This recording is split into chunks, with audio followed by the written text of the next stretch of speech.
Baby के sex को जानने की उत्सुकता बहुत पहले से सोसाइटी में रही है और लोग जानने के लिए इच्छुक होते थे कि बेबी का सेक्स क्या होगा। और उसमें भी बहुत लोग बेबी के सेक्स को मेल के रूप में देखना चाहते थे, मेल बेबी हो। और मेल बेबी न होने पर फीमेल्स को ब्लेम किया जाता था कि ये तो मेल बेबी को बर्थ ही नहीं देती है, फीमेल बेबी को ही बर्थ देती है, जिनके पास फीमेल बेबीज ज़्यादा होती थी। लेकिन ये एक भ्रांति है, ऐसा नहीं है। इसके लिए मेल रिस्पॉन्सिबल है, न कि फीमेल है। जो जेनेटिक सेक्स होता है ह्यूमन में, वो तभी निर्धारित हो जाता है जब मेल और फीमेल गैमीट्स फ्यूज़ करते हैं। फिर ये जेनेटिक सेक्स जो है गोनेडल सेक्स को डिफरेंशिएट कराता है, उसका डेवलपमेंट कराता है।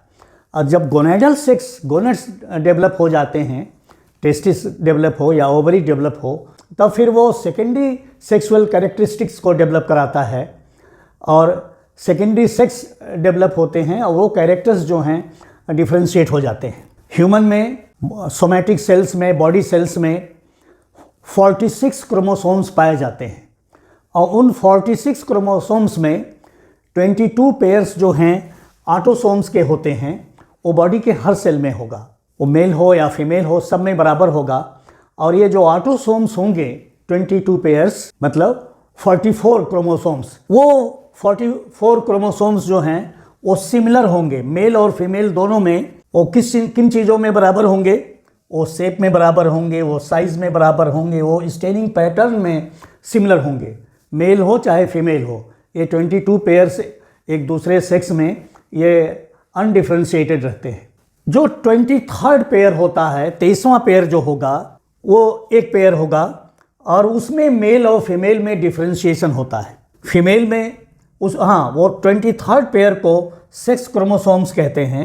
फीमेल्स में वो XX होगा और मेल्स में वो XY होगा। इसे सेक्स क्रोमोसोम क्यों कहते हैं? सबसे पहले 1891 में हैंकिंग ने कुछ एक्सपेरिमेंट किया था इंसेक्ट्स के ऊपर और उनके स्पर्म को वो स्टडी कर रहे थे।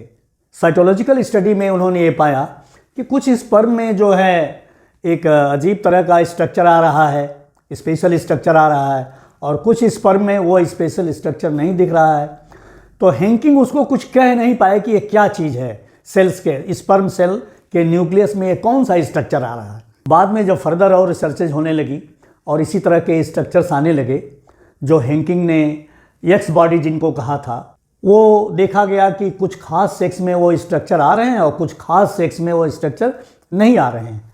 तो उनको कहा गया कि ये स्ट्रक्चर जो है, जो एक्स बॉडी है हैंकिंग के द्वारा बताई हुई, वो उसके द्वारा सेक्स का निर्धारण हो रहा है, वो सेक्स डिटर्मिनेशन के लिए इंपॉर्टेंट है। तो उस क्रोमोसोम को उन्होंने कहा, उस स्पेशल स्ट्रक्चर को जो कुछ में पाया जा रहा था कुछ में नहीं पाया जा रहा था, कि ये सेक्स क्रोमोसोम है।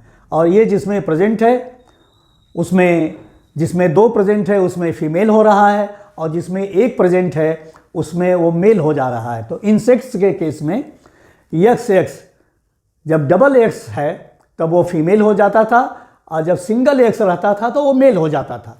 तो यहीं से इस सेक्स क्रोमोसोम्स की डिस्कवरी स्टार्ट हुई। आज से करीब 130 ईयर से थोड़ा ज़्यादा हो गया। तो इन क्रोमोसोम्स के ऊपर सेक्स का निर्धारण होने लगा। तो फिर ये सोचा गया कि भाई इनका सेग्रीगेशन कैसे होता है। तो जिनमें ये सेक्स क्रोमोसोम्स पाए जाते हैं उनका जो सेग्रीगेशन है, जिनमें गैमीट फॉर्मेशन होने लगता है जब, तो उनका सेग्रीगेशन टिपिकल मेंडेलियन फैशन पर होता है। यदि वो फीमेल का केस है, XX है, तो एक में X जाएगा और दूसरे में भी गैमीट में भी X जाएगा। अगर वो मेल का केस है तो एक गैमीट में X जाएगा और दूसरे गैमीट में Y जाएगा। तो इस तरह से जो नॉर्मली वर्टिब्रेट्स में पैटर्न चला, और उसमें ह्यूमन तो खास तौर से है कि XX जो है और XY पैटर्न, जिसमें मेल हेट्रोगैमिटी शो करता है। मेल में जो गैमीट्स बनेंगे वो हेट्रॉस होंगे, डिफरेंट होंगे। एक गैमीट दूसरे गैमीट से डिफरेंट होगा।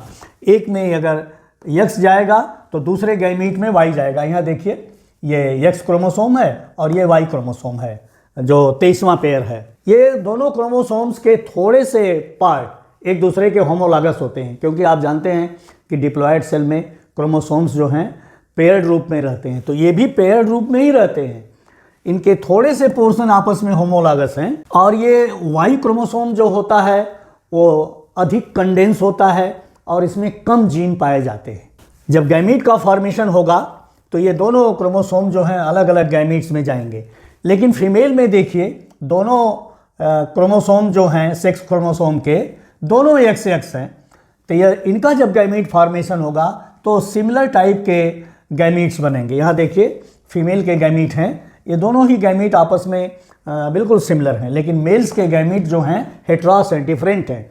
तो मेल्स इस तरह से हेट्रोगैमिटी शो करता है और फीमेल जो है होमोगैमिटी शो करती है। होमोगैमिटी के मतलब होमो मीन्स सिमिलर, गैमिटी मतलब गैमिट, सिमिलर गैमिट्स का फॉर्मेशन होगा। लेकिन इसी के कंट्रास्ट में जो बर्ड्स हैं उसमें थोड़ा सा डिफरेंट है, मैमल से हट के है ये। जैसे मेल ह्यूमन का मेल जो है हेट्रोगैमिटी शो करता है और बर्ड्स में फीमेल जो है वो हेट्रोगैमिटी शो करती है।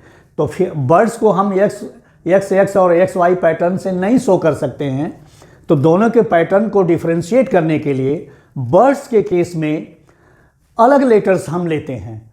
बर्ड्स के केस में जी और डब्ल्यू लेटर्स लेते हैं। जी डब्ल्यू हेट्रोगैमिटी फीमेल शो करेगी, ये देखिए फीमेल हेट्रोगैमिटी शो करेगी, और मेल्स जो होंगे वो होमोगैमिटी शो करेंगे, जी होगा ये। तो ये इस तरह का पैटर्न जो है बर्ड्स के केस में मिलेगा। एक भी वाई क्रोमोसोम जब प्रेजेंट होगा ह्यूमन में तो वो अपना इफेक्ट जो है शो करेगा मेल के लिए। तो इस वाई क्रोमोसोम पर एक जीन पाया जाता है जिसको कहते हैं SRY जीन। ये SRY जीन जो होता है, जिसका पूरा नाम आप लेंगे तो sex determining region of the Y chromosome कहेंगे। ये इस वाई क्रोमोसोम पर पाया जाएगा और ये टेस्टिकुलर डेवलपमेंट के लिए रिस्पॉन्सिबल होता है। ये टेस्टिस का डेवलपमेंट कराता है। अर्ली डेवलपमेंट में सेक्स का डिफरेंशिएशन नहीं रहता है। यदि वाई क्रोमोसोम नहीं है तभी फीमेल कैरेक्टर्स डेवलप होंगे, तभी ओवरी का डेवलपमेंट होगा, अदरवाइज नहीं। अगर वाई क्रोमोसोम है तो वो मेल को ही डेवलप कराएगा, फीमेल को नहीं डेवलप कराएगा। शुरू में न मेल का डेवलपमेंट रहता है न फीमेल का डेवलपमेंट रहता है। गोनेट के सेल्स जो हैं अनडिफ्रेंशिएटेड रहते हैं। ये वाई क्रोमोसोम अगर प्रेजेंट है तभी जाके वहाँ पर टेस्टिस का डेवलपमेंट होगा और सेकेंडरी सेक्सुअल कैरेक्टरिस्टिक्स का डेवलपमेंट होना स्टार्ट होगा।